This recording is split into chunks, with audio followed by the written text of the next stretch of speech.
Bienvenue à vous dans cette deuxième vidéo de la série des secrets du retour à l'essentiel. Je suis heureux de vous retrouver. Vous étiez nombreux à m'envoyer des messages à la fois personnellement et puis à laisser des commentaires sous la première vidéo. Je vous en remercie. Si vous n'avez pas vu cette première vidéo, je vous invite vraiment à cliquer ici au-dessus, en dessous, sur le côté, à droite, à gauche, je ne sais pas où est-ce que sera la vidéo, mais à cliquer dessus pour aller la visionner afin que vous puissiez vraiment suivre le processus de ce retour à l'essentiel, en tout cas des secrets que je suis en train de vous distiller pour que vous puissiez vraiment vous reconnecter à votre vitalité, à votre puissance personnelle ainsi qu'à votre mission de vie. Dans cette première vidéo, je vous fais un petit récap de ce qui m'a moi amené à faire un retour à l'essentiel, de voir que le retour à l'essentiel, ce n'est pas forcément que changer le décor extérieur, changer la forme, ce n'est pas forcément que partir vivre à la campagne, changer de compagnon ou de compagne, changer de métier. Ce n'est pas forcément que ça peut passer par cela, le retour à l'essentiel, mais ce n'est pas forcément grâce à ces changements qu'il va y avoir une véritable reconnexion à votre vitalité, à votre puissance personnelle. Tout se passe à l'intérieur, c'est vraiment un état d'esprit, c'est une qualité de présence, un état d'être que de faire ce chemin du retour à l'essentiel. Dans cette vidéo, on va voir ensemble les 5 freins, les 5 obstacles que vous pourriez rencontrer et que vous allez certainement rencontrer si vous n'y faites pas attention et si vous souhaitez et désirez faire ce retour à l'essentiel.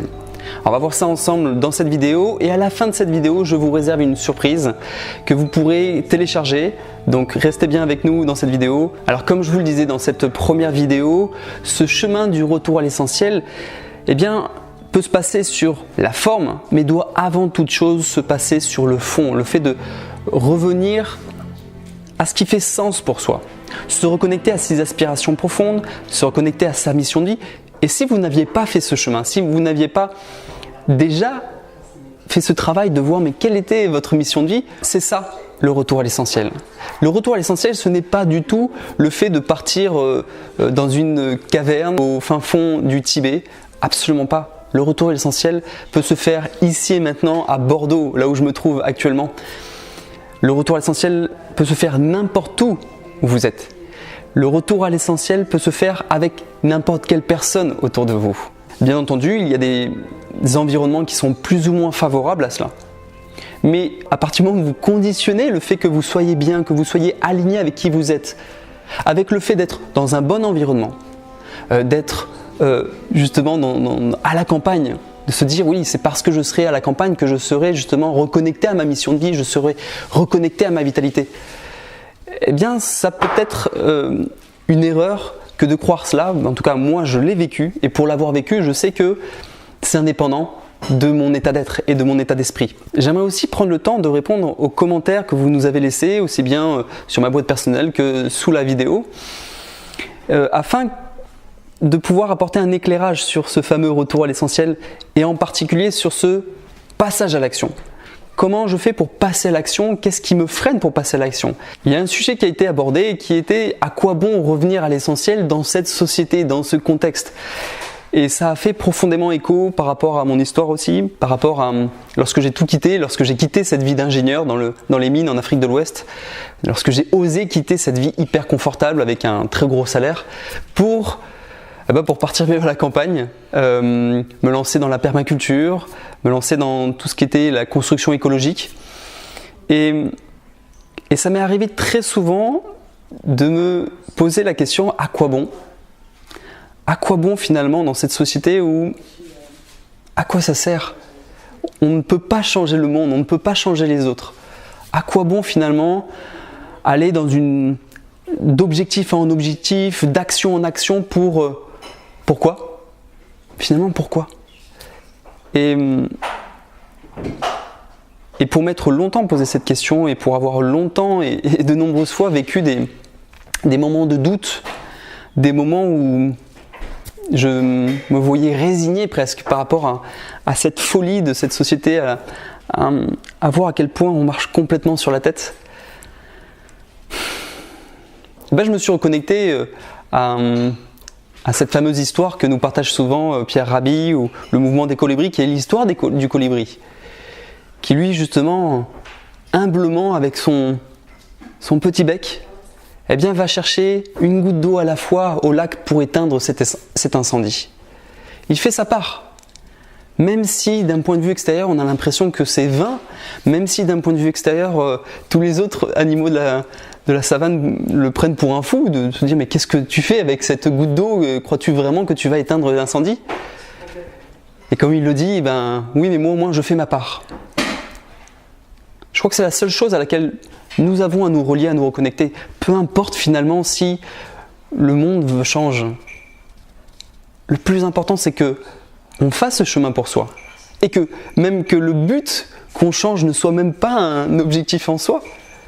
Mais que le chemin pour cela, le chemin pour nous amener à nous reconnecter à notre étincelle de vie, à notre appel du cœur, le chemin pour revenir à plus de sens, le chemin pour revenir à plus d'intégrité, le chemin pour revenir à plus d'authenticité.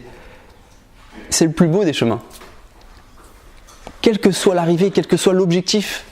Parce que finalement, j'ai beau moi faire ce chemin, en tout cas de tenter humblement de faire ce retour à l'essentiel au quotidien, je ne sais toujours pas si demain je serai là encore pour continuer ce chemin. Alors pour moi, le plus important, c'est de le vivre en pleine présence. Ça, c'était pour revenir sur ce sujet de à quoi bon changer les choses, on ne peut pas changer les autres. Non, on ne peut pas changer les autres, ça c'est sûr. Par contre, on peut se changer soi-même et on peut inspirer les autres à se changer. Et inspirer les autres à se changer, c'est pas donner des leçons. C'est juste par notre qualité d'être, parce que ça nous fait du bien et ça nous fait grandir, que ça va donner envie aux autres de se dire ouais, mais moi aussi j'ai envie de me connecter à cette pleine puissance, moi aussi j'ai envie d'être aligné, moi aussi j'aimerais pouvoir travailler dans ma mission de vie. Ensuite, un deuxième sujet qui était sur l'aspect financier, le fait de se dire oui effectivement ce retour à l'essentiel c'est sympa, mais financièrement comment on fait? J'ai fait le choix, il y a des personnes qui me témoignent souvent qui ont fait le choix de revenir à leur essentiel, de construire une activité professionnelle qui était alignée avec leurs valeurs, mais qui économiquement, c'était compliqué. Et oui, et ça fait partie du chemin. Ça fait partie du chemin de se dire que le retour à l'essentiel, ça ne veut pas dire oublier l'aspect financier, ça ne veut pas dire se mettre en marge des lois de cette société, ou en tout cas de comment fonctionne cette société. Non, le retour à l'essentiel, c'est comment je réussis à être congruent avec à la fois mes valeurs, mon éthique, mais dans ce monde, et en utilisant les codes de ce monde actuel. Actuellement, nous avons besoin d'argent. Donc, qu'est-ce que je mets en place pour pouvoir répondre à cette contrainte qu'il y a aujourd'hui? En tout cas, c'est une forme de contrainte, mais moi je le vois pas comme, quand je dis contrainte, c'est pas quelque chose de négatif, c'est quelque chose qui est là et qui existe. Et il est important de savoir que ce retour à l'essentiel n'est pas le fait de se couper du monde. L'argent, ce n'est simplement qu'une énergie, ni plus ni moins. Il n'y a rien de bien, rien de mauvais là-dedans. Et pour ça, pour les personnes qui sont en tout cas en quête de ce retour à l'essentiel, je sais que c'est un sujet très sensible. Un autre sujet sur lequel on a été interpellé, c'était d'un point de vue sur le passage à l'action, le fait que le passage à l'action n'était pas forcément quelque chose qui était visible à l'extérieur. Alors oui, le changement qu'il pourrait y avoir autour de soi à l'issue d'un passage à l'action extérieur est toujours initié par une décision, par un choix, qui est lui, à l'intérieur, il ne se voit pas. Mais tôt ou tard, le passage à l'action, il doit se voir à l'extérieur. Si vous pivotez à l'intérieur, si vous faites un retour à l'essentiel, et vous faites un choix intérieur, alors vous devriez voir un changement extérieur.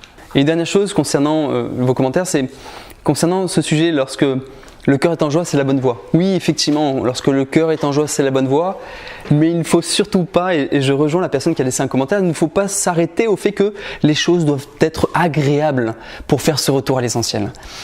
Vous connecter à votre mission de vie, vous remettre dans une pleine vitalité, va vous demander un effort quel qu'il soit, ça va vous demander de la contrainte et c'est positif. On n'est pas en train de dire que tout doit être simple, mais face à la difficulté, face à l'épreuve, face à la contrainte, vous devriez avoir une teinte de joie, vous devriez avoir quelque chose parce que le pourquoi de vous le faites, parce que comment vous le faites, avec les valeurs avec lesquelles vous faites les actions sont en accord avec qui vous êtes, alors dans tous les cas, vous serez en accord, en harmonie. Et du coup, malgré la difficulté et l'épreuve, vous serez aussi en joie.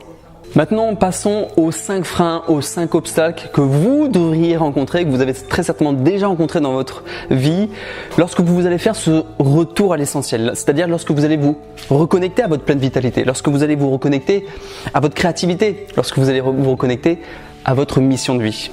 ces 5 freins et ces 5 obstacles, vous allez les suivre, mais pas forcément dans le sens, ou en tout cas dans l'enchaînement que je vais vous le présenter. Mais c'est certain que vous avez déjà été confronté par ces freins et ces blocages. Mais le but de cette vidéo, c'est vraiment de venir mettre en lumière ces 5 freins et ces 5 blocages afin de pouvoir le vivre en conscience. Et lorsque vous serez confronté à ces freins et ces blocages, parce que vous aurez mis de la conscience dessus, alors vous serez en capacité de mobiliser vos ressources pour pouvoir pivoter et pouvoir dépasser ces freins et ces blocages. Un premier frein, et l'un des plus importants pour faire ce retour à l'essentiel, c'est vos habitudes. Il y a de grandes chances que parce que vous êtes dans une routine, vous êtes dans un certain confort de vie. Alors quand je parle de confort de vie, ça ne veut pas dire que c'est confortable. J'en parle dans le livre Oser l'audace, où je dis que très souvent, la zone de confort est souvent très inconfortable. Et tout ça, c'est-à-dire que à la fois le confort que vous avez mis en place dans votre quotidien et les routines qui sont associées, tout cela fait partie d'habitudes que vous avez mis en place. Et les habitudes, je ne suis pas en train de dire que c'est quelque chose de mauvais.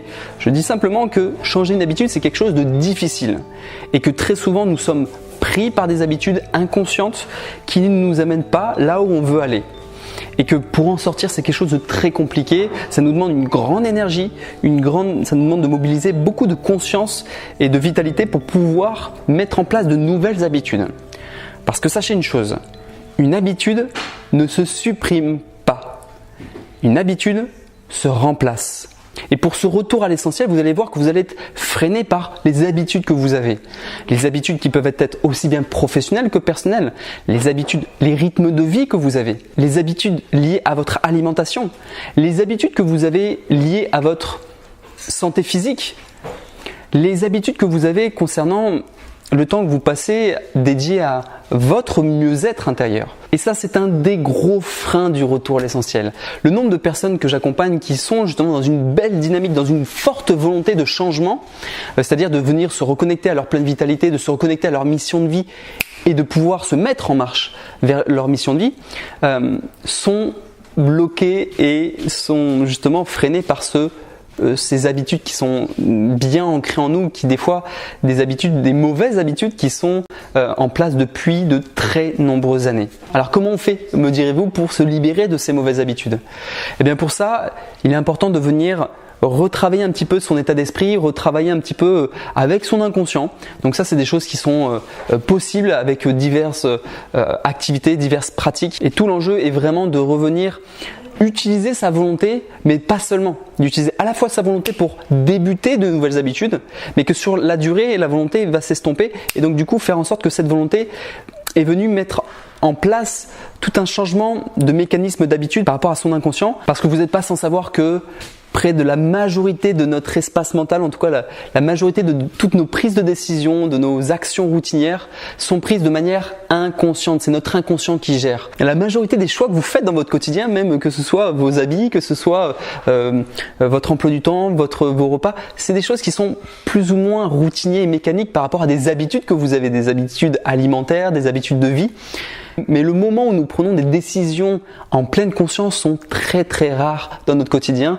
Et je dirais même plutôt dans le mois, rares sont les moments où nous faisons des choix conscients. Ensuite, le deuxième frein, le deuxième obstacle que vous pourriez rencontrer si vous faites ce retour à votre essentiel, ça va être de vous sentir seul, ce sentiment de solitude. Tout simplement parce que lorsqu'on se met en route comme ça vers sa mission de vie, vers le fait de retrouver plus de sens dans ses actions, dans son activité professionnelle ou personnelle, eh bien vous allez voir que vous allez être confronté très vite aux habitudes de votre environnement. Vous allez être confronté au fait que les autres, en tout cas les autres c'est l'environnement, ça peut être vos collègues, vos amis, votre famille, votre conjoint, conjointe, vos enfants, qui ne sont pas forcément dans cette même dynamique que vous.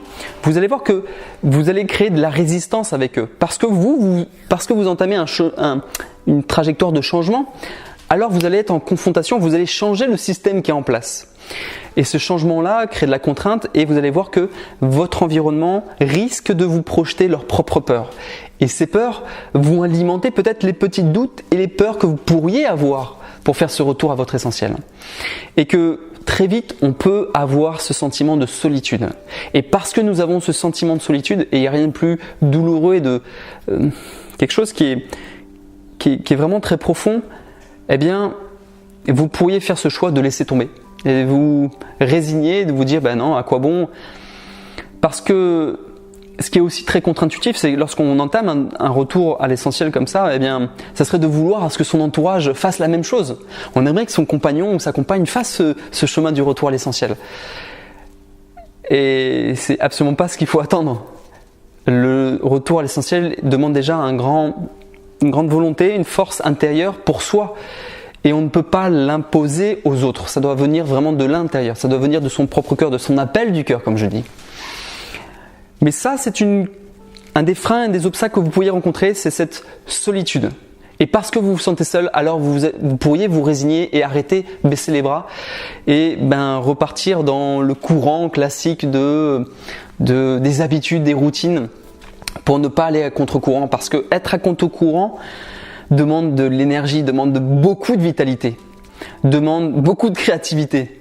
Et demande un pourquoi je change les choses très profond, très ancré et très puissant. Donc ça, c'est le deuxième obstacle que vous pourriez rencontrer. Comment lever cet obstacle? C'est tout simplement en bien s'entourant. Entourez-vous de personnes qui vous inspirent, entourez-vous de personnes qui sont dans cette dynamique de changement. Et ça, c'est très important pour vous afin que vous puissiez non plus attendre de votre propre entourage à ce qu'il vous amène cette ressource.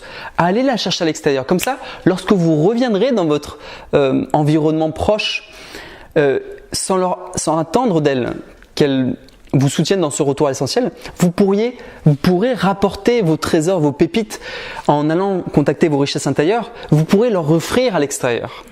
Donc vraiment un des leviers qui vous permettrait de pouvoir éviter cet écueil et ce frein et ce blocage, ça serait d'aller vous entourer de ces belles personnes qui sont elles aussi en chemin, elles aussi sur ce retour à l'essentiel.